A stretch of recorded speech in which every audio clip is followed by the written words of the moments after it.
Assalamualaikum warahmatullahi wabarakatuh. Innal hamdalillah nahmaduhu wa nasta'inuhu wa nastahdihi wa nastaghfiruh. Wa na'udzu billahi min shururi anfusina wa min sayyiati a'malina man yahdihillahu fala mudilla lahu wa man yudlil fala hadiya lahu. Asyhadu an la ilaha illallah wahdahu la syarika lahu wa asyhadu anna sayyidana Muhammadan abduhu wa rasuluh. Allahumma salli wa sallim wa barik ala sayyidina Muhammadin al-fatih lima ughliq wal khatim lima sabaq nasiril haqq bil haqq wal hadi ila siratikal mustaqim. Sallallahu alaihi wa ala alihi wa ashabihi haqqa qadrihi wa miqdarihi al-azim. اللهم نور بالكتاب بصري وأتلق به لساني واشرح به صدري واستعمل به جسدي بحولك وقوتك فإنه لا حول ولا قوة إلا بك سبحانك لا علم لنا إلا ما علمتنا إنك أنت العليم الحكيم ولا حول ولا قوة إلا بالله العلي العظيم. أما بعد. الحمد لله, terafakkan kesyukuran pada malam ni kita dapat sambung kitab pengajian Minhajus Salam. Minhajus Salam, muka surat yang ketiga, 1, 2, 3, 4 daripada bawah, muka surat ketiga, 4 daripada bawah dan kelimanya. Yang Rumi muka surat 5, yang nombor 5, yang dan kelimanya. Muka surat 3, 4 daripada bawah dan kelimanya.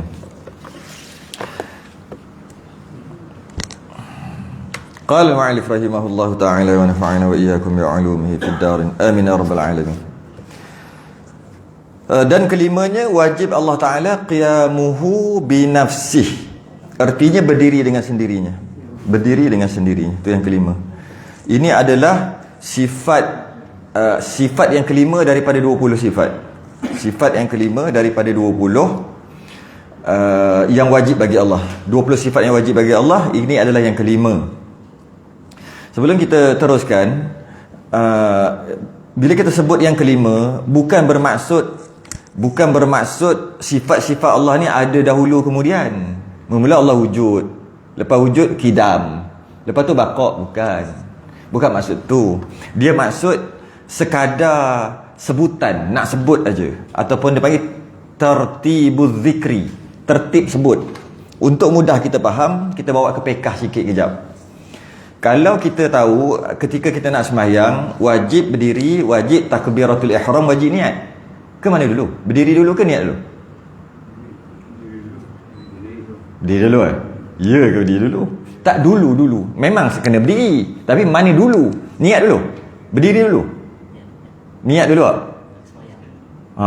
Mana satu dulu? Sebenarnya itulah nak cakap tu, tertibuz zikri. Tak ada 3 in 1. Mana ada mana dulu? Habis tu dalam kitab kata yang pertama niat, yang kedua berdiri betul kan, yang ketiga takbiratul ihram, Allahu akbar. Tak.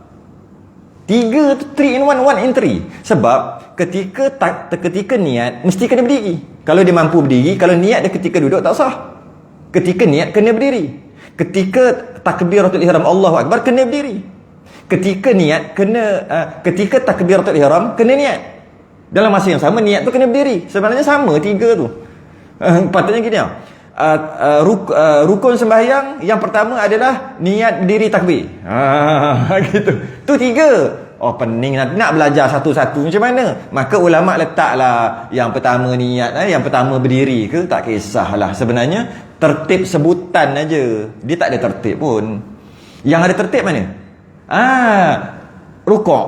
Itu ada tertib. Maknanya berdiri, lepas berdiri tu baru rukuk. Itu tertib dia. Lepas tu bawa i'tidal. Itu tertib. Lepas tu baru sujud. Tu tertib. Yang dahulu didahulukan, yang kemudian dikemudiankan. Kemudian duduk di antara 2 sujud. Tu tertib tu. Sujud balik. Tu tertib. Tapi yang 1, 2, 3 tu bukan tertib. 1, 2, 3. Sebab kalau kita tengok rukun sembahyang yang ke-13 adalah tertib. Iaitu yang dahulu didahulukan, yang kemudian dikemudikan mengikut turutan. Kalau kita betul-betul ikut rukun sembahyang yang ke-13, kita akan macam mana dulu? Tak tahu nak buat. Macam mana dulu? Satu, mula kita kena berdiri dulu. Berdiri jangan niat lagi. Niat tak boleh masuk. Tertib, kena tertib. Tak, 1, 2, 3 tu tak ada tertib. Tak ada, dia 3 in 1, 1 in 3. 3 dalam 1, 1 dalam 3. Cuma nak belajar, nak sebut mudah, letak 1, 2, 3. Macam tu juga maksud sifat-sifat Allah ni bukan wujud dulu, kidam kemudian, bukan. Ni yang kelima, bukan. Sekadar nak sebut aja. Kalau tidak nak sebut macam mana? Sifat bagi Allah wujud kidam Allah. Mana boleh? Tinggal satu-satu lah. Oh, satu-satu. Sekadar nak sebut saja. Okey, jadi yang kelima. Wajib Allah Ta'ala qiyamuhu binafsih. Ini senang aja, tak susah bab ni. Sebab sebelum ni kita dah lalu perbahasan yang panjang. Yang ni mudah aja. Dan maknanya berdiri sendiri tu maknanya apa? Berdiri sendiri. Dan maknanya tiada berkehendak kepada zat tempat berdiri. Satu. Dan tiada pula berkehendak kepada yang menjadikan dia. Dua. Kalau yang nombor 2 tu dulu, tiada pula berkehendak kepada yang menjadikan dia, itu qidam kan? Itu qidam dia masuk juga. Qidam ni tidak ada, Allah tu ada yang tidak ada permulaan. Bila tidak ada permulaan, maknanya memang sedia ada atau sedia kala. Maksudnya tidak ada yang menjadikan lah juga. Jadi maknanya yang kedua ni kembali kepada qidam balik sebenarnya. Kona balik ke qidam. Jadi maksud berdiri sendiri dalam, kita ambil yang kedua dulu kan. Ya, maksud berdiri sendiri dalam istilah yang dia kata tiada pula berkehendak kepada yang menjadikan. Tiada pula berkehendak kepada Allah ni dijadikan oleh yang lain. Tidak. Dia kembali kepada qidam. Dan maksudnya kat sini, jika Allah tu dijadikan secara automatik, itu adalah itu secara automatik, bila dijadikan secara automatik, yang menjadikan itulah Tuhan. Tu nak bagi tahu kat situ. Jadi ada dua lah maksud berdiri sendiri. Kalau ada yang menjadikan dia, maka dia tak berdiri sendiri. Jangan faham berdiri ni berdiri dua kaki, bukan. Jangan faham berdiri tu berdiri. Faham berdiri itu dari segi majas, dari segi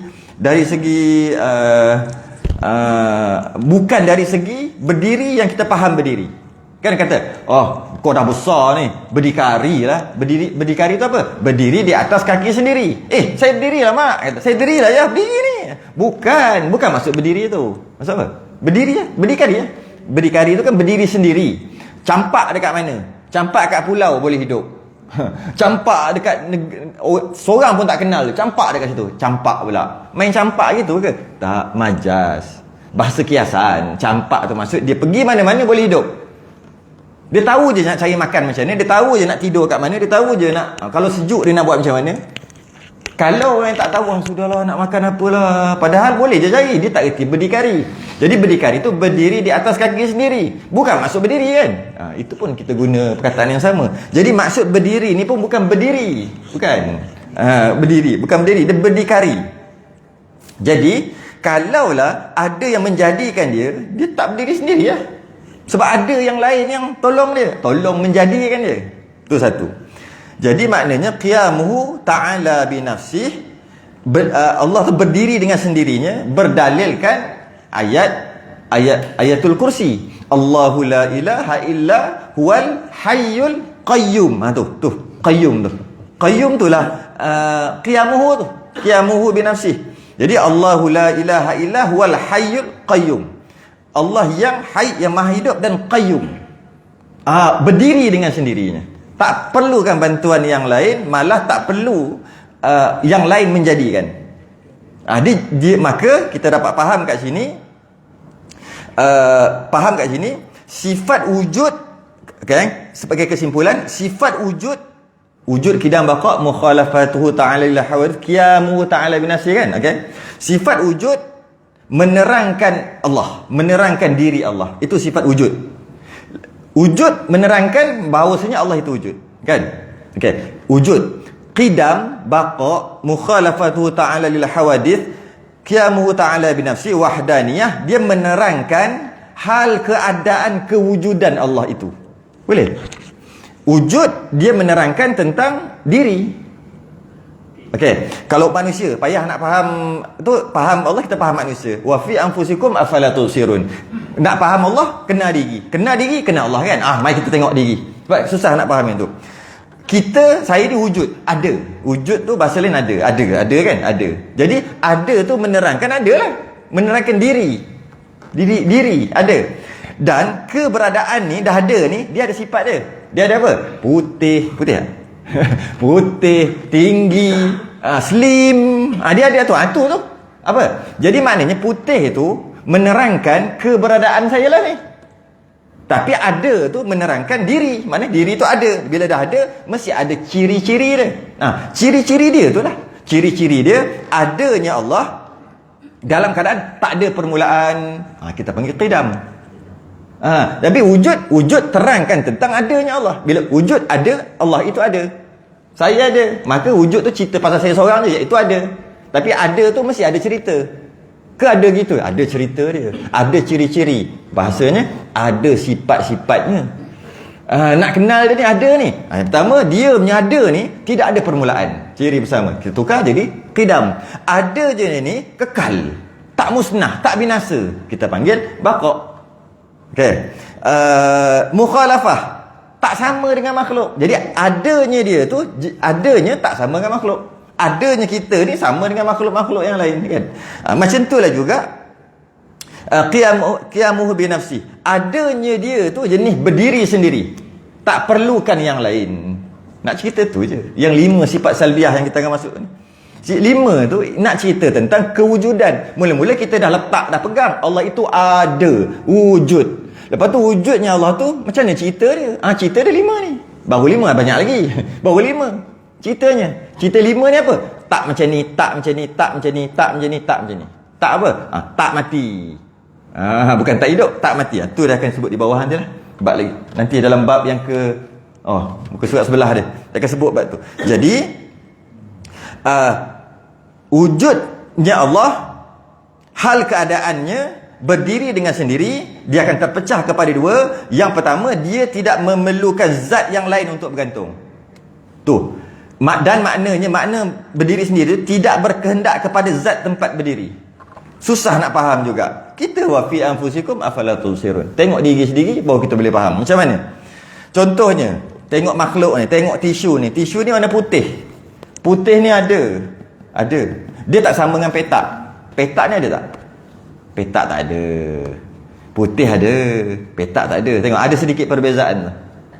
Petak tak ada. Bergolek ada bergolek. Golek. Buah kelapa jatuh boleh golek. Golek tu tak ada. Buah kelapa ada, golek tak ada. Tapi putih ada. Sebab apa kata ada? Sebab dia boleh dicerap dengan panca indera.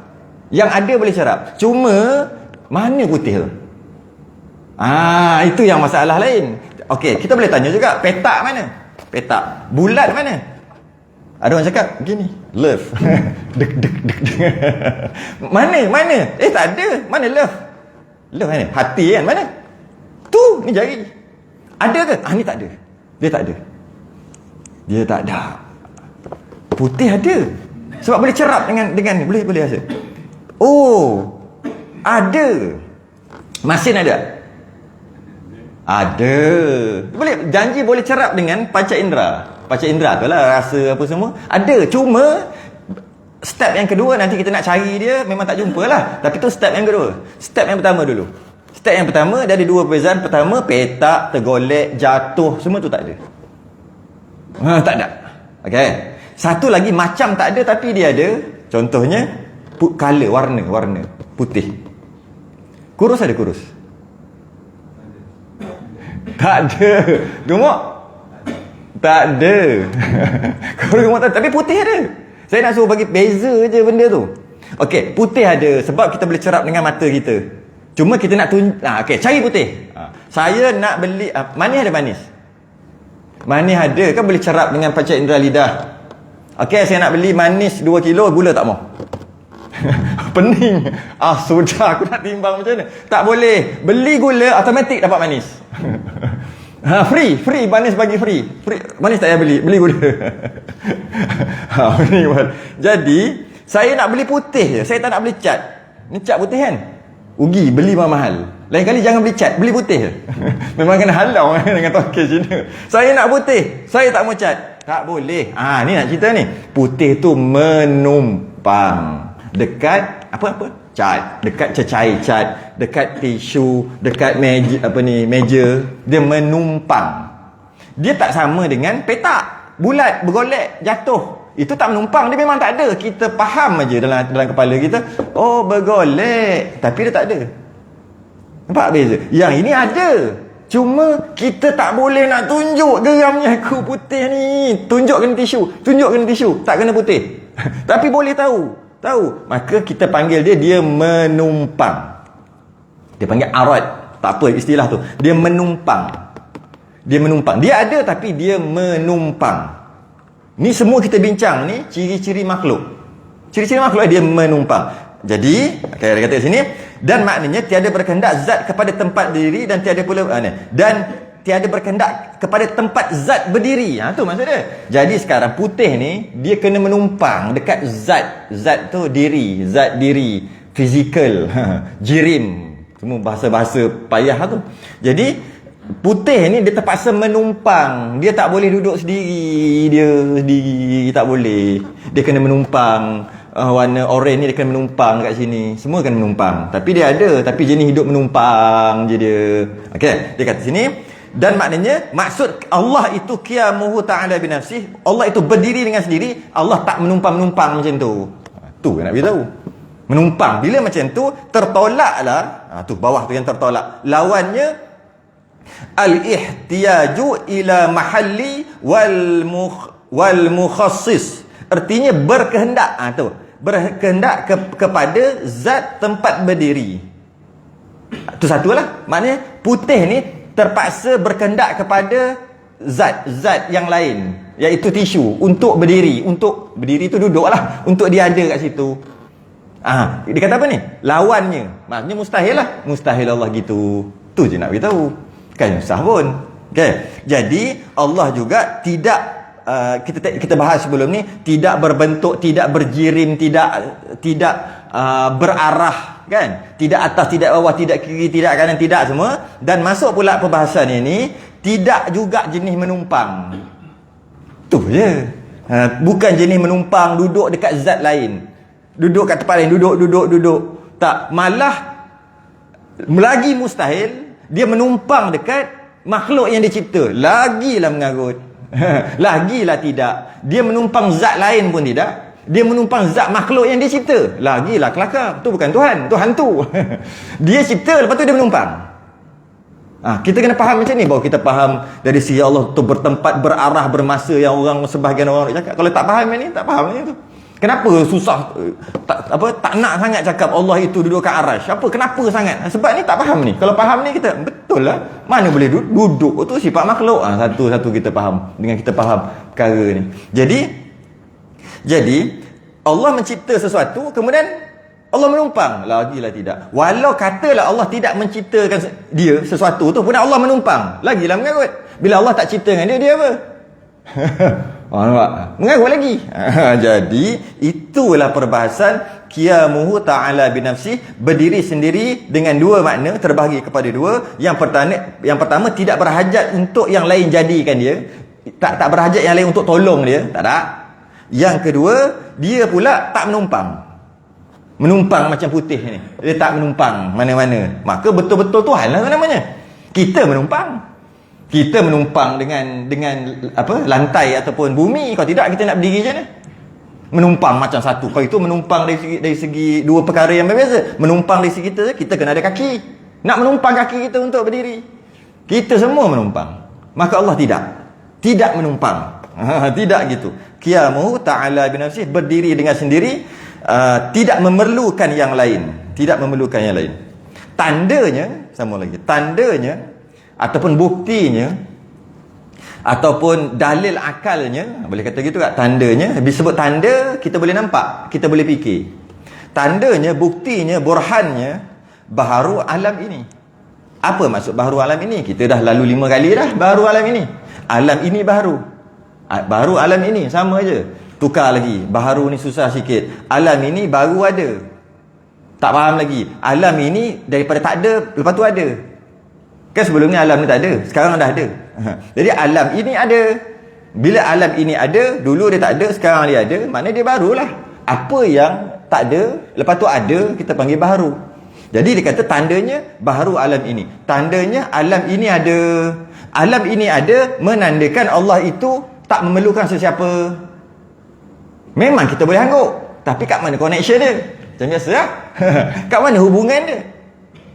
Sekarang ni alam ini ada menandakan Allah itu berdiri dengan sendiri. Allah itu tidak memerlukan sesiapa. Memang kita akan pegang sebab kita takutlah ni akidah. Kita akan pegang lah. Cuma kat mana hubung kait di antara alam ini ada menandakan Allah itu berdiri sendiri? Hubungan dia tu kat mana? Hubungan dia dekat begini. Kita ulang balik. Ingat lagi cara-cara nak berfikir, dalil akal. Kita lalu dulu satu statement, satu penyataan kita lalu dulu. Kita kata sekarang ni qiyamuhu bi nafsi, Allah berdiri sendiri tak perlu dengan siapa. Dalilnya, buktinya alam ni ada. Dalilnya alam ni ada. Kalau setakat cakap boleh cakap, cuba teran cari kat mana dia hubung kait dia. Apa bukti Allah itu berdiri sendiri tak memerlukan yang lain? Ada alam ni. Macam tak masuk tak? Masuk tak? Tak masuk. Mari kita masukkan. Kalau Allah tidak berdiri sendiri, maknanya Allah berhajat kepada yang lain lah, memerlukan yang lain lah. Sebab tak berdiri sendiri, memerlukan yang lain. Jika Allah tidak mempunyai sifat qiyamuhu bi nafsih, jika Allah tidak berdiri sendiri, Allah tak ada sifat berdiri sendiri, bermakna Allah berhajat kepada yang lain. Betul dia? Okey, senang aja. Sebab kalau berdiri sendiri tak berhajat lain. Kalau dia tidak berdiri sendiri, berhajatlah pada yang lain. Okey, jika Allah berhajat pada yang lain, maknanya Allah lemah. Setiap yang berhajat kepada yang lain lemah. Dah dia berhajat kepada orang tu, siapa-siapa, dia jadi lemah. Jadi jika Allah perlu kepada berhajat kepada yang lain, niscaya Allah lemah. Jika Allah lemah lawannya maknanya Allah tak kuasa. Jika Allah tak kuasa, maknanya tak kuasa, maknanya Allah tak boleh lah buat alam ni sebab tak kuasa. Kalau Allah tak boleh buat alam ni, maknanya alam ni tak ada. Dah Allah tak boleh buat, alam ni tak ada. Hukum alam ni tak ada adalah mustahil. Sebab alam ni dah ada ni. Jadi maka mustahil lah alam ni tak ada. Nyata daripada adanya alam ni, maknanya Allah telah menciptakan alam ini. Nyata daripada Allah telah menciptakan alam ini, tentulah Allah telah berkuasa untuk mencipta. Sebab dah ada alam ni. Tak lemah, berkuasa dan tidak lemah. Bila Allah berkuasa, tentulah dia tidak bersifat dengan sifat-sifat kekurangan. Sebab orang yang berkuasa, dia mesti tak kurang. Kalau dia kurang, dia tak berkuasa. Nyatalah Allah berkuasa, tentulah Allah tidak bersifat dengan sifat-sifat kekurangan. Bila Allah tidak bersifat-sifat dengan, jika Allah tidak bersifat dengan sifat-sifat kekurangan, tentulah dia bersifat dengan qiyamuhu ta'ala binafsih. Boleh? Sebab kita dah lalu 4 kali. 4 kali premis yang sama, kita pusing-pusing yang sama je daripada 4 tu.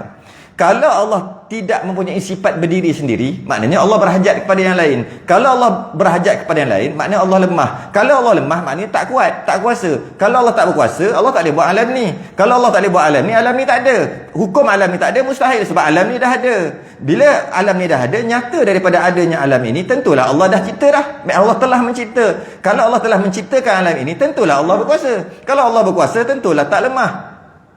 Kalau Allah tak lemah, maknanya Allah tak ada sifat-sifat kekurangan. Kalau Allah tak ada sifat-sifat kekurangan, tentulah dia bersifat dengan berdiri sendiri. Sebab kalau dia tidak berdiri sendiri, dia mesti kurang. Ulang banyak kali, insya-Allah boleh faham. Habis, mudah aja ni. Kacang je. Yang ni yang kedua, yang keenam. Sempat ke yang keenam ya? Tengoklah sempat ke tak sempat. Dan keenamnya, sejam sekarang berapa? 24 minit. Boleh ikut insya-Allah. Yang keenam, wajib Allah Ta'ala wahdaniyatuhullah Ta'ala. Wahdaniyah lah. Apa maksud wahdaniyah? Artinya esa. Esa ia pada zat dan pada segala sifatnya dan pada segala af'alnya, perbuatannya, yakni segala perbuatannya. Okey. Pertama, wahdaniyah kita nak faham. Maksud wahdaniyah ni, kita menafikan ada taulan. Ada Tuhan yang kedua secara berasingan yang tak ada kena-mengena dua-dua gitu. Ini Tuhan, ini Tuhan. Jadi wahdaniyah ni nak menafikan ada dua Tuhan. Dua Tuhan ni yang mana? Yang ini satu Tuhan, ni satu Tuhan, lain-lain. Menafikan wahdaniyah. Allah itu wahdaniyah. Tu wahdaniyah. Jadi menafikan dua zat yang berasingan, sebenarnya istilahnya adalah wahid. Wahid. Allah itu wahid. Belum wahdaniyah lagi. Allah itu wahid. Wa ilahukum ilahun wahid. Wahid itu satu. Dengan maksud kita mengatakan Allah itu esa atau satu, yang mana tak ada satu lagi yang sama. Tak ada satu lagi yang sama. Itu dia panggil wahid. Ada satu lagi istilah dia panggil ahad. Lain. Wahid dengan ahad lain. Ahad pula menafikan zat yang tersusun, yang berbilang-bilang daripada juzuk yang berbeza. Itu istilahnya ahad. Okey, kita faham. Maknanya Allah itu satu, esa. Allah itu esa. Satu. Maksud esa nak menolak ada satu lagi macam Allah sama. Nak tolak tu esa tu. Okey. Itu dia panggil wahid. Ahad dia lain sikit. Ahad tu nak menolak bahawasanya Allah itu tidak berjuzuk-juzuk. Sebab kita ni satu juga. Kita pun ahad juga. Tapi ahad kita ada mata, ada tangan, ada ahad apa, banyaklah juga. Tapi dari segi wahid kita satu. Kita satu. Tapi dari segi ahad tidak. Sebab kita berjuzuk-juzuk, ada kepala, ada tangan. Bukan satu lah. Tapi dari segi satu kita satu. Wahid kita satu. Dari segi ahad tidak. Kita bukan satu. Kita adalah gabungan daripada tangan, mata, muka, kepala, kaki, sebagainya. Tu kita. Okey. Jadi yang ahad ni itu yang ada pada ayat Qul huwallahu ahad. Qul huwallahu ahad. Katakanlah Allah itu ahad. Adakah kita faham Allah itu satu dengan maksud esa? Esa satu menafikan ada satu lagi macam Allah? Bukan. Bukan maksud tu. Tapi boleh je nak faham tu. Itu wahid. Ahad ni yang Bilal duduk ahad. Kan dia kena batu letak atas dada tu kan, Bilal bin Rabah kan. Dia tak kata wahid. Tak. Wahid. Tak. Dia kata ahad. Kenapa? Sebab musyrikin Mekah letak batu atas dada dia dan suruh dia mengaku Lata dan Uzza, berhala besar dekat Mekah tu, dekat Kaabah tu berhala besar, itu Tuhan. Bila dia terbayang Lata Uzza Tuhan dengan maksud ada kepala, ada tangan, ada kaki semua, dia menafikan ahad. Berjuzuk-juzuk kan tu. Dia bukan menafikan wahid waktu itu, dia menafikan ahad. Dengan maksud dia mengatakan Allah itu ahad dan dia menafikan kalau ada berjuzuk-juzuk. Sebab berhala tu kan berjuzuk-juzuk. Jadi macam mana kita nak faham Qul huwallahu ahad? Nak faham daripada ayat seterusnya. Qul huwallahu ahad. Allahus samad, itu tak apalah. Selepas pada itu, lam yalid wa lam yulad wa lam yakul lahu kufuwan ahad. Lam yalid wa lam yulad, itulah terjemahan daripada ahad. Lam yalid, tidak beranak. Wa lam yulad, tidak diperanakkan. Cuba kita faham. Agak-agaklah maksud dia beranak macam manusia beranak. Maksud lam yalid wa lam yulad, dia tidak beranak dan tidak diperanakkan. Dia tidak beranak dan dia juga tidak anak. Maksudnya dia ada mak bapak. Tu ke rasa-rasanya? Rasa-rasanya lah orang musyrikin Mekah dulu pun tak bodoh macam tu. Ada Tuhan beranak macam tu. Kuang keluar tu Tuhan. Jadi apa maksud lam yalid wa lam yulad ni? Tidak beranak dan tidak diperanakkan. Maksud dia tak beranak lah macam orang. Tak logik. Itu memang nampak-nampak dah. Tak payahlah, memang tak Tuhan lah macam tu. Beranak macam Tuhan apa? Tapi apa maksud dia? Maksud lam yalid, tidak beranak, membawa maksud daripada Allah tu tak jadi yang lain, tak ada yang lain. Tak ada yang lain. Itu maksud daripada tidak beranak, maksud tidak ada tercerai daripada Allah. Tiba-tiba je kata anak Allah, kan tercerai. Anak tu kan tercerai. Tidak. Tu walam yulad, Allah juga tidak daripada yang lain. tercerai daripada asal Allah ini. Tak juga. Itu maksud dia. Bukan beranak macam tu. Beranak macam tu memang semua orang tolak. Orang kafir pun tolak. Orang kafir pun tolak. Dia kalau nak kata dia tu Tuhan tapi dia beranak ataupun dia diperanakkan, aku pun beranak dan diperanakkan. Kenapa aku nak anggap engkau Tuhan? Tapi bukan maksud tu. Daripada Allah itu tidak terhasil sesuatu. Daripada sesuatu tidak terhasil kata Allah. Tidak, tolak yang itu. Kita nak tolak yang itu. Kita nak bukan tolak Allah itu beranak ataupun Allah itu anak kepada sesuatu. Tidak. Itu apa sangat tu, akidah teruk sungguh tu. Apa benda keluar anak kita boleh mengaku Tuhan. Orang kafir pun tolak. Bukan maksud itu. Maksudnya adalah Allah ini ahad lah, tidak tercerai daripada sesuatu, dan Allah juga tidak keluarkan sesuatu. Tidak keluarkan sesuatu. Jadi ini gabungan daripada ahad dan wahid. Wahid tu menolak Allah ada satu Tuhan, ada satu lagi macam Allah. Tolak yang itu, yang berbeza. Itu wahid. Ahad daripada Allah tu, lepas tu ada banyak juzuk kaki, tangan, mata. Tolak yang tu. Itu ahad. Jadi gabungan daripada ahad dan wahid itu jadi wahdaniyah. Tu wahdaniyah, gabungan daripada dua tu. Kalau kita tengok dalam Asmaul Husna pun ada beza kan? Ada? Apalah Asmaul Husna? Dakhalal jannah. Ada hadis kata siapa yang hafal Asmaul Husna dakhalal jannah, masuk syurga. Tapi tak hafal kita. Al-Qawiyul Matin, Al-Waliyul Hamid, Al-Muhsil Mubdi'ul Mu'id, Al-Muhyil Mumitul Hayyul Qayyum. Kena nyanyi, boleh ingat? Okay? Al-Wajidul Majidul, apa tu? Tu. Lepas tu Al-Wajidul Majidul Wahidu Ahadu. Pak, wahid ahad. Memang dua. Kalau wahid dengan ahad tu sama, kenapa ada Asmaul Husna ada dua? Al-Wajidul Majidul Wahidu Wahid Ahadu Samadul Qahar. Biarlah terus tak apa lain tu. Jadi maksudnya wahid ahad. Terperasan tak? Ada dua, wahid ahad. Jadi wahid dan ahad berbezalah. Berbeza. Pentinglah kita nak faham berkaitan dengan ahad ataupun wahid ni, wahdaniyah ni, sebab supaya kita tidak mensyirikkan Allah. Tu tujuan kita belajar wahdaniyah. Esa, Allah itu esa. Esa tu satu tu ahad, ahad tu wahid, tauhid. Semua asal perkataan sama.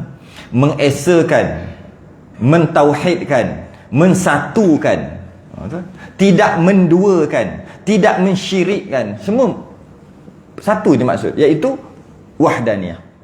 Kita kata kan Allah itu esa kan. Esa tu maksud satu ahad, semua sama tu. Wahid. Lepas tu akhir sekali jadi ilmu tauhid daripada ahad. Nak begitu penting ilmu ni. Penting. Dan muka ilmu tauhid berasal daripada wahdaniyah ni lah. Akhir sekali jadi ilmu tauhid. Sedangkan dalam ni ada 20 sifat. Dalam ilmu tauhid ada 20. Kenapa tak dinamakan ilmu lain? Ada satu lagi dia panggil ilmu kalam kan. Ilmu kalam. Itu pun antara sifat juga. Dia ambil wahdaniyah dengan ambil kalam. Namakan ilmu apa ni? Ilmu kalam. Ilmu apa ni? Ilmu tauhid. Tapi banyak lain. Wujud, kidam, baqa'. Kenapa tak kata ilmu kidam? Kenapa ambil ilmu tauhid yang berasal daripada wahdaniyah? Penting. Nak begitu penting, maka dia ambil nama salah satu sifat tu, keluarkan jadi tajuk, jadi buku, jadi ilmu, tajuk ilmu tu. Ilmu usuluddin boleh juga macam tu. Ilmu akidah, ilmu tapak. Jadi memahami maksud wahdaniyah tahap fardu ain itu saja. Kita pegang Allah itu esa, tunggal. Esa lagi tunggal. Esa kita menafikan Allah itu esa, tak ada yang macam Allah satu lagi. Tunggal kita nafikan Allah itu tak ada berjuzu-juzu, ada tangan kaki, tidak. Nafikan itu. Jadi maka tahap fardu ain kita kata Allah tidak berbilang, Allah tidak terima bahagi, boleh juga. Allah tidak terima bahagi, boleh potong-potong. Macam kita boleh potong-potong. Maka kita tolak semua itu. Kita pegang Allah itu esa lagi tunggal, maka fardu ain dah selesai. Itu je fardu ain. Tapi cuma kadang-kadang dalam fikiran kita, Allah tu esa tu macam mana? Duduk datang macam-macam dalam fikiran datang. Maka perlu tahap fardu kifayah untuk membantu. Tapi fardu kifayah lah untuk membantu. Maka terbahagilah wahdaniyah kepada 3. Keesaan pada zat, kita bincang tadi, keesaan pada zat, keesaan pada sifat, keesaan pada af'al. Masuk fardu kifayah lah tu, masuk. Keesaan pada af'al ni yang rukun iman yang ke-6.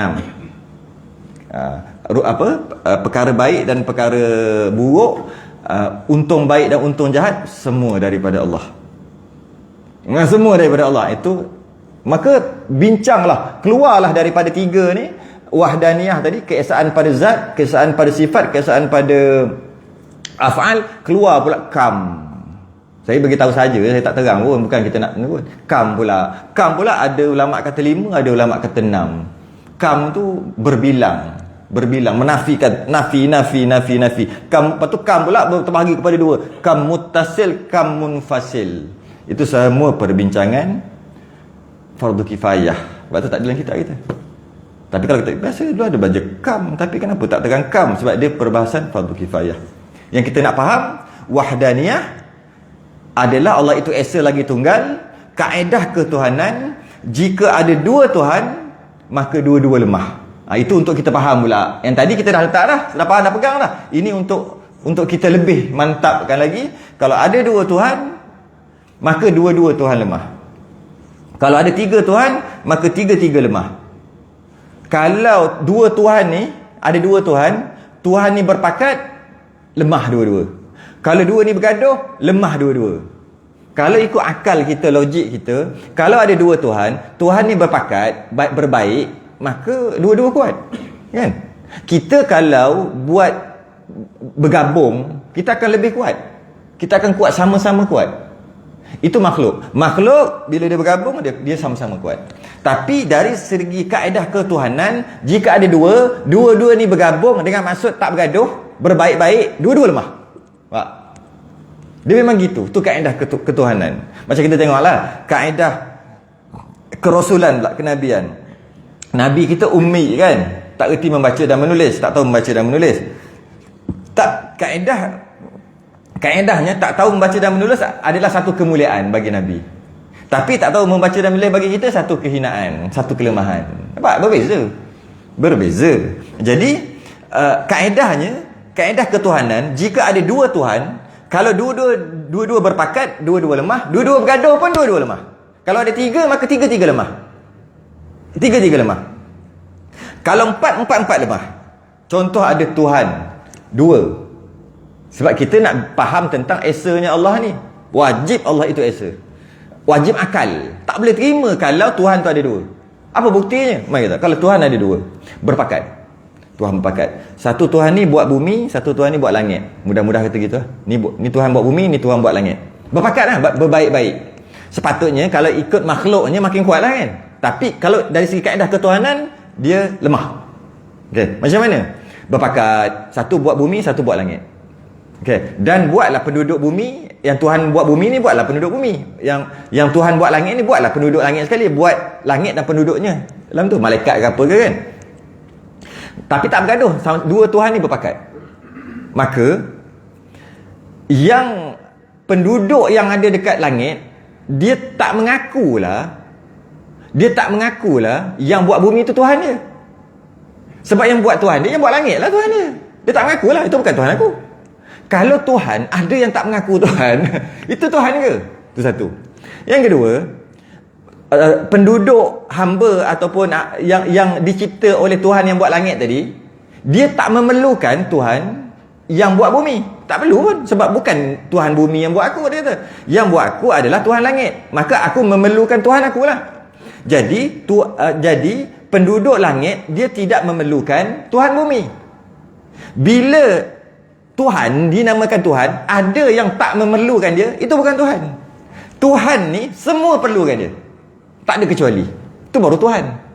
Maka rosaklah sifat ketuhanan. Itu bukan Tuhan. Sebab apa? Ada makhluk yang tak perlukan dia. Maka itu bukan Tuhan. Tuhan mesti semua selain daripada dia, semua perlukan dia. Itu yang dipanggil sifat istighna dan iftiqar tu. Setiap sesuatu semua memerlukan, bergantung kepada Tuhan. Tak boleh selain pada Tuhan tadi tu, tak boleh yang tak nak kat dia, tak bergantung kat dia, tak perlukan dia. Kalau ada yang tak perlukan dia, automatik tu bukan Tuhan.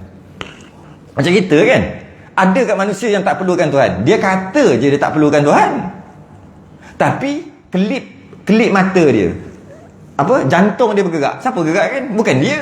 Kalau dia tak perlukan Tuhan, ambil jantung lah. Pegang. Pam hari-hari. Pam. Jangan pam. Berhenti mati.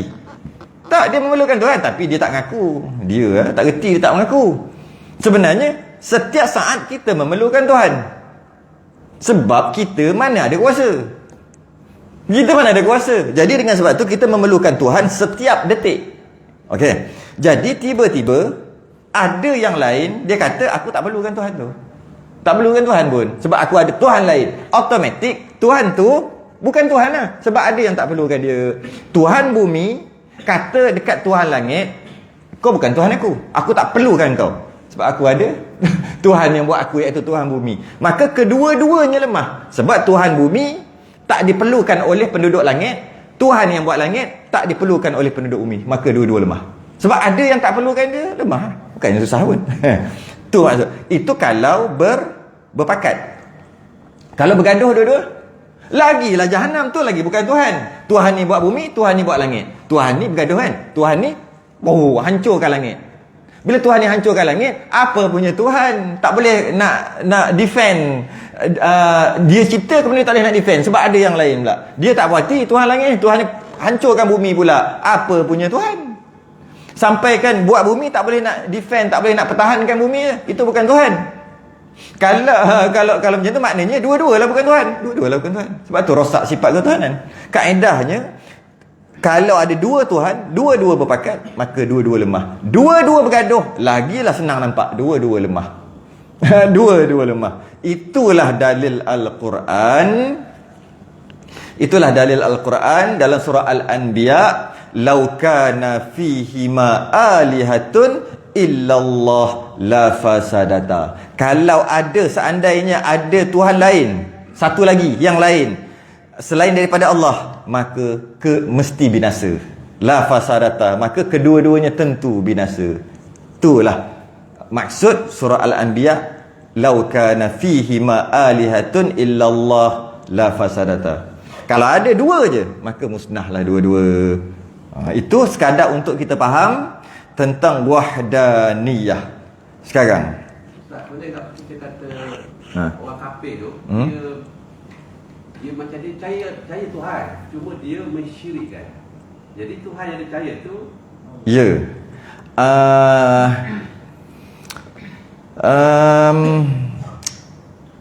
dalam ada Quran ada sebut, jika lupa dah ayat tu, tengah fikir ni. Jika kamu tanya siapa yang jadikan bumi ni, langit dan bumi, dia jawab Allah. Dia jawab Allah. Padahal dia tak dia maknanya kat sini, orang yang kata Allah, ataupun kalau dia tak sebut nama Allah, dia kata Tuhan yang cipta. Okey. Cuma dia je kata, ini yang dipanggil syirik ni. Syirik ni menduakan. Dia kata, tu Tuhan besar, Tuhan kecil, aku minta dekat Tuhan kecil. Ataupun penyampai berhala ni, dia yang akan sampai dekat Tuhan. Itu dia panggil musyrik ataupun syirik tadi tu. Jadi semua orang, dia akan kata dekat hati dia, walaupun dia orang kafir sekalipun, dekat hati dia kata ada Tuhan yang cipta. Semua gitu. Itu fitrah. Fitrah manusia macam mana lahir-lahir terus cari puting nak isap susu. Tak perlu ajar. Fitrah. Maka dalam fitrah itu juga Allah campakkan sekali Tuhan. Ada Tuhan. Cuma dia akan kata ada Tuhan. Dia mungkin letak nama lain. Dia punya pasal lah. Tapi Tuhan. Tuhan tu Allah tu lah. Tuhan. Cuma dia mensyirikkan. Dengan maksud ada Tuhan lain, ada Tuhan lain, Tuhan lain, Tuhan lain. Tuhan lain tu ataupun ada pembantu Tuhan, pembantu Tuhan, pembantu Tuhan. Itu mensyirik. Jadi kalau kita nak kata, boleh ke orang kafir percaya pada Allah? Kita tanggung Allah. Boleh ke orang kafir percaya pada Tuhan? Memang dia percaya pada Tuhan. Cuma mereka mensyirikkan. Mereka percaya kepada Tuhan. Ateis tu dalam hati dia pun percaya ke Tuhan. Yang dahri tu, yang tak percaya kat Tuhan, dia kata tu, sebenarnya dalam hati pun dia percaya kat Tuhan. Dia akan percaya. Cuba tang dia nak tenggelam. Masa tu dia kerja tahu. Masa dia ingat Tuhan. Dia ingat Tuhan. Cuma dia bukan ingat dari segi Allah, bukan gitu. Dia ingat Tuhan. Maksudnya ada kuasa besar. Bergantung kepada istilah. Kalau orang Melayu dulu dia kata Roh, bukan roh. Apa kata? Maksudnya ada macam kuasa lain lah. Kuasa lain. Ada orang lain dia letak nama lain. Ada tak nama lain. Letak nama-nama. Tapi dengan maksud Tuhan. Cuma oleh kerana dia bukan Islam, maka dia pecahkan Tuhan tu. Ada Tuhan 2, ada Tuhan 3, Tuhan lain, Tuhan 4. Tapi setiap orang, memang kita boleh kata dia ada satu fitrah hamba. Dengan maksud dia akan tahu ada Tuhan. Cuma nama tu dia letak. Tengok dia lahir bangsa apa, dia lahir agama apa, dia letak Tuhan nama tu. Dia fikirlah sendiri. Jadi tak ada masalah lah. Memang gitu pun. Kalau tanya siapa buat ni, dia kata Tuhan buat. Tuhan buat. Sebab tu orang kafir dia kata Tuhan Allah. Kita tak kata Tuhan Allah. Diorang kata Tuhan Allah. Tuhan Allah. Sebab dia ada Tuhan lain. Dia syirik kan. Dia ada Tuhan ni, Tuhan ni. Tuhan kaya, Tuhan miskin. Tuhan kaya, Tuhan nak bagi kahwin, Tuhan jaga tu dah, ni semua ada Tuhan. Lepas tu dia kata, you pergi sembahyang lah, sembah Tuhan Allah. Dia kata sebut Tuhan Allah. Sebab dia banyak Tuhan. Kita tak sebut Tuhan Allah. Kita sebut Allah aja sebab Tuhan kita satu. Ya. Yeah. Jadi boleh kita kata orang kafir ni pun dia terima tauhid rububiyah. Tak boleh. Itu lain pula. Tak boleh pula. Dia cuma secara umum. Kalau gitu, itulah masalah tauhid 3. Tauhid 3 tu, 3 serangkai kat situ masalahnya. Itu masalahnya. Bila kata tauhid rububiyah, dia bukan sekadar Tuhan. Yang kata tadi, dia lebih Tuhan ilah. Tuhan secara umum. Kalau sebut rububiyah, dia Tuhan yang menjaga, yang mengawal dan sebagainya. Itu bukan maksud yang dia faham. Dia bukan maksud Tuhan tu. Tuhan yang sebut tadi, Tuhan istilah je. Istilah Tuhan. Satu kuasa.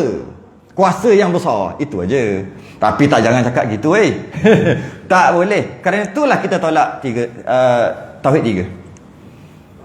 Kerana mereka mengatakan orang kafir pun ada faham Tuhan dengan maksud Tuhan tu dia masih ada tauhid rububiyah. Istilah tu bila sebut rububiyah, kita mengaji apa rububiyah? Rabb, penjaga, menjaga, menjadikan. Diorang tak, bukan maksud tu. Dia maksud Tuhan, satu kuasa yang besar. Tu je. Jangan gitu bahaya tu. Kita tolak tu. Itu je. Dalam banyak-banyak tauhid 3 okey je. Okey. Tak banyak pun yang konar sikit. Antara tu tak banyak pun. Sebab mereka pun bukan sengaja nak sesat. Mereka semua meyakini bahawasanya cara nak kenal Allah dengan cara belajar asma', nama-nama Allah, tengok kekuasaan Allah, baca Quran dan sebagainya. Kita ada kaedah kita yang ulama' dah buat. Sebab 20. Jadi bila macam tu dia ada beberapa penyelewengan sedikit. Sebab tu masih lagi kita tak boleh mengkafirkan dia. Kalau kata dia bid'ah dosa besar, bid'ah akidah najis, boleh lah semua tu. Tapi nak kata mengkafirkan tu tak sampai tahap tu lagi. Sebab terlalu berat tu. Terlalu berat. Sebab mereka nak kenal. Nak kenal, cuma cara mereka tu yang tu. Jadi tak boleh kata bukan rububiyah tak. Tuhan secara umum. Tuhan secara umum ya. Sebab bila kita tanya mana-mana orang, dia akan kata Tuhan. Tuhan dengan maksud nyawa, dengan maksud roh, dengan maksud satu kuasa.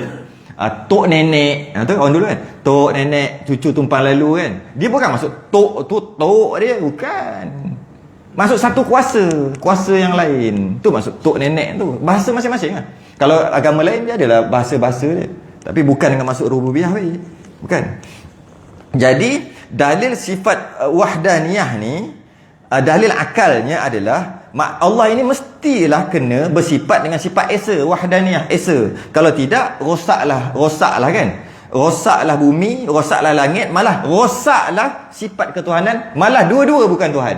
Jika ada 2 Tuhan, 2-2 bukan Tuhan. Ada 3 Tuhan, 3-3 bukan Tuhan. Ada 2 Tuhan berpakat, 2-2 bukan Tuhan. Ada 2 Tuhan bergaduh, 2-2 bukan Tuhan. Tuhan mesti satu, mesti esa. Macam mana kita nak faham dari segi dalil akal? Jika Allah tidak mempunyai sifat esa, maknanya bukan 1, 2, 3, bukan Allah 2, 3, 2 Allah, Tuhan tu ada 2, 3, 4. Maknanya Tuhan yang tidak mempunyai sifat esa lah. Ada 2, 3, 4. Maka itu adalah sifat kekurangan. Sebab ada satu lagi macam Allah, macam tu. Allah ada satu lagi. Itu adalah satu sifat kekurangan kan? Okey. Kalau Allah bersifat dengan sifat-sifat kekurangan, bila kurang, maknanya Allah itu lemah. Bila Allah itu lemah, niscaya Allah itu tidak berkuasa. Dah lemah tak berkuasa. Jika Allah tidak berkuasa, maknanya Allah tak boleh buat alam ni. Jika Allah tidak boleh buat alam ni, maknanya alam ni tak ada. Hukum alam ni tak ada adalah mustahil. Kerana alam ni dah ada. Nyata daripada adanya alam ini, maknanya Allah telah ciptakan alam ni, iaitu kita. Nyata daripada Allah telah menciptakan alam ini, tentulah Allah berkuasa. Sebab dah cipta, mestilah berkuasa. Kalaulah Allah berkuasa ciptakan alam ni yang dah ada ni, maknanya Allah tidak bersifat kekurangan lah. Sebab kuasa tu, dia tidak bersifat dengan kekurangan. Kalau dia bersifat kekurangan, maknanya dia tak kuasa. Nyata daripada Allah berkuasa, maknanya Allah tidak mempunyai sifat kekurangan. Bila Allah tidak mempunyai sifat kekurangan, tentulah dia bersifat dengan wahdaniyah. Dia kena ulang banyak kali baru faham perkara ni. Jika Allah tidak mempunyai sifat esa, sifat tunggal, maknanya itu sifat kekurangan. Sebab ada satu lagi. Jika Allah bersifat dengan kekurangan, maknanya Allah lemah. Jika Allah lemah, maknanya tak kuasa. Jika Allah tak berkuasa, maknanya Allah tak boleh buat alam ini. Kalau Allah tak boleh buat alam ni, maknanya alam ni tak ada. Kalau alam ni tak ada, hukum alam ni tak ada adalah mustahil. Sebab alam ni dah ada. Ni dah ada ni. Dan kalau alam ni dah ada, maka kita dapat tahulah bahawasanya alam ni telah dicipta oleh Allah. Nyata daripada alam ni Allah telah mencipta, dah ada pun tentulah Allah berkuasa. Kalau Allah berkuasa, tentulah tak lemah. Kalau tak lemah, mestilah tak ada sifat kekurangan. Kalau tak ada sifat kekurangan, mestilah sifat wahdaniyah. Tu cara. Kalau setakat kita mengaji gitu aja, kita akan faham, kita akan pegang betul-betul. Tapi bila nak tanya, kita tak boleh. Dalam akal tu kita tak boleh nak proses. Cuma kita pegang, takut aku jadi kafir, nak pegang Allah ni, esa Allah wahdaniyah. Tapi pegang saja. Kalau kita faham macam tadi, akal kita berfungsi berjalan. Tapi kena fikir, kena renung. Memang boleh, pegang aja lah. Pegang sungguh-sungguh. Pegang. Kenapa Allah itu esa? Esa. Tak mungkin dua. Tidak. Tapi akal tak berjalan. Tak berjalan, boleh. Tapi kalau kita baca macam ni, akal tak berjalan. Betul lah. Kalau Allah itu tidak esa, mana ada satu lagi. Kalau ada satu lagi, maknanya itu adalah sifat kekurangan. Tak power lah ada satu lagi yang sama macam dia. Kalau kurang, maknanya lemah. Kalau lemah, maknanya tak kuasa lah. Dah lemah tu tak kuasa lah. Kalau tak kuasa, macam mana nak buat alam ni? Kalau dia tak boleh buat alam ni tak ada. Alam ni tak ada, mustahil. Sebab alam ni dah ada. Kalau alam dah ada, maknanya Allah dah cipta. Kalau Allah dah cipta alam ni, maknanya Allah memang dah berkuasa. Kalau Allah berkuasa, mestilah dia tak lemah. Kalau tak lemah, mestilah tak ada sifat-sifat kekurangan. Kalau tak ada sifat kekurangan, mestilah wahdaniyah. Dia kona ke situ balik sebenarnya. Dia benda yang sama je kona. Itu cara fikir. Maka inilah 6 sifat yang pertamanya wujud, iaitu sifat nafsiyah. Maka 6 sifat yang pertama. Maka inilah 6 sifat yang pertama, 1 sampai 6. Okey. Yang pertama sifat nafsiyah saya sebut tadilah, sifat wujud. Wujud tu adalah menerang tentang Allah itu, zat diri Allah itu. Okey? Wujud. Satu je dia panggil sifat nafsiyah, sifat diri. Sifat nafsiyah ni sifat diri dengan maksud zat Allah tu. Jadi yang 5 lagi, dan makna nafsiyah itu diri, diri zat Allah itu. Okey, kita wujud. Wujud tu menerangkan tentang kita wujud. Kita ni wujud. Dan yang 5 kemudian daripadanya namanya sifat salbiyah. Qidam baqa' mukhalafatuhu ta'ala lil hawadith qiyamu ta'ala bi nafsi wahdaniyah. Baru lepas tadi 5 ni dia panggil sifat salbiyah.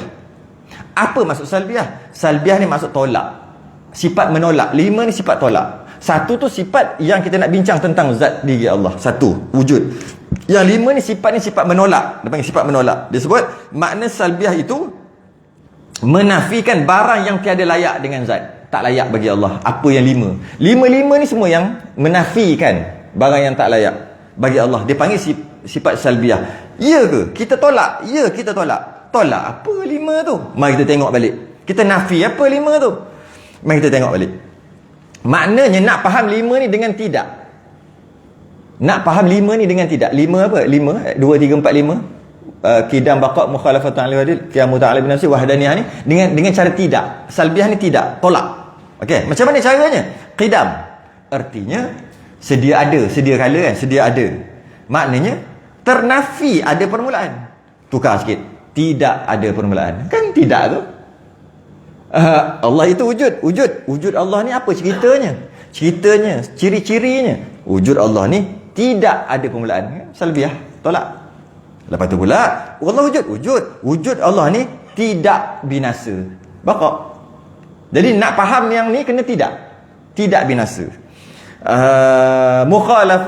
Mukhalafatu ta'ala lil hawadith. Allah ni ada Allah mukhalafah. Dengan maksud apa?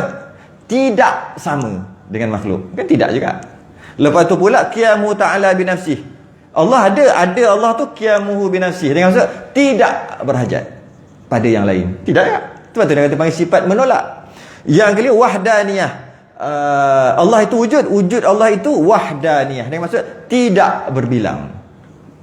Jadi maknanya betul lah menafikan barang yang tidak layak dengan zat Allah. Wujud tu menceritakan tentang zat Allah, sifat salbiah.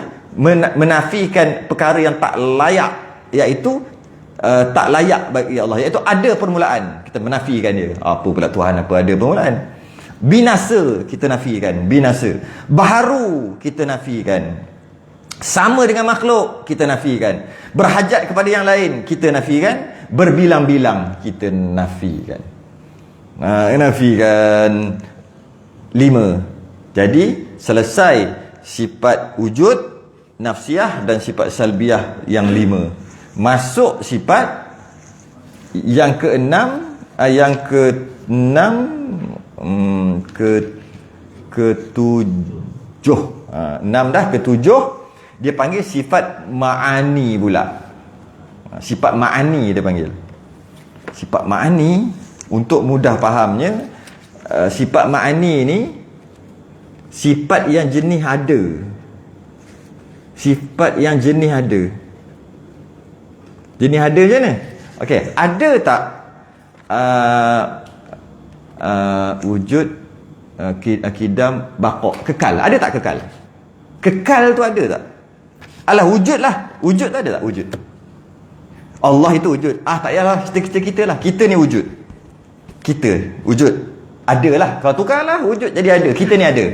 Ada tu ada tak? Ada tu. Faham tak? Kita ada. Kita ada. Ada tu ada tak? Ada. Tak ada. Tak ada. Ada tu tak ada. Sudah ada mula. Ada ke tak ada? Ada tak ada. Sebenarnya ada khilaf kat situ. Siapa yang masuk kelas Zoom tahu lah baru ni. Ada khilaf. Ada sebahagian kata di antara ada dengan tak ada duduk tengah-tengah. Nak kata ada pun tak boleh, nak kata tak ada pun tak boleh. Tapi yang muktamadnya ada tu tak ada. Ada tu tak ada. Okey, kita masuk balik. Wujud qidam, baqa' lah, baqa', kekal. Kekal tu ada tak? Kekal tu tak ada. Allah tu kekal, tapi kekal tu tak ada. Okey, kembali balik yang kita akan datang. Qudrah. Qudrah tu ada tak? Ada. Ada. Nampak? Tadi tak ada. Yang ni qudrah ada. Maknanya sifat yang ada pada Allah 7. Sifat ma'ani dia panggil. Ada 7. Ada 7 sifat ni. Ada 7 sifat ma'ani. Sifat ma'nawiyah tak ada juga. Tak ada. Yang ada 7 aja. Yang ada. Habis sifat salbiyah tak ada. Bukan Allah tidak bersifat dengan sifat-sifat tadi. Bukan. Tak ada sifat tu. Qidam ada. Qidam tak ada. Mukhalafah ada. Mukhalafah tak ada. Habis sifat qudrah, iradah ada. Ilmu ada. Okey, untuk mudah faham macam ni. Jika Allah angkat hijab, boleh tak kita melihat Allah? Boleh kan dalam syurga kan? Wujuhun yawma idzin nadhirah ila rabbiha nazirah. Siapa kata tak boleh tengok? Mu'tazilah. Situ aja. Siapa yang kata boleh tengok tapi dalam syurga lah, maka itu pun kalau Allah benarkan, Allah angkat kemampuan mata kita boleh tengok. Tengok tu tanpa kaifiat, tu kita akan bincangkan datang. Kan? Cuma kalau Allah angkat bertengok, kita akan nampak qudrah, iradah Allah. Tapi kita tak boleh nampak qidam, baqa', mukhalafah, tak boleh nampak sebab tak ada. Tu maksud dia. Sudah. Wallahu a'lam. Sudah dah lah. Tangguh dulu. Sudahi dengan tasbih kafarah dan suratun subhanakallah wa hamdika. Alladzina amanu wa 'amilus salihati. Assalamualaikum warahmatullahi wabarakatuh.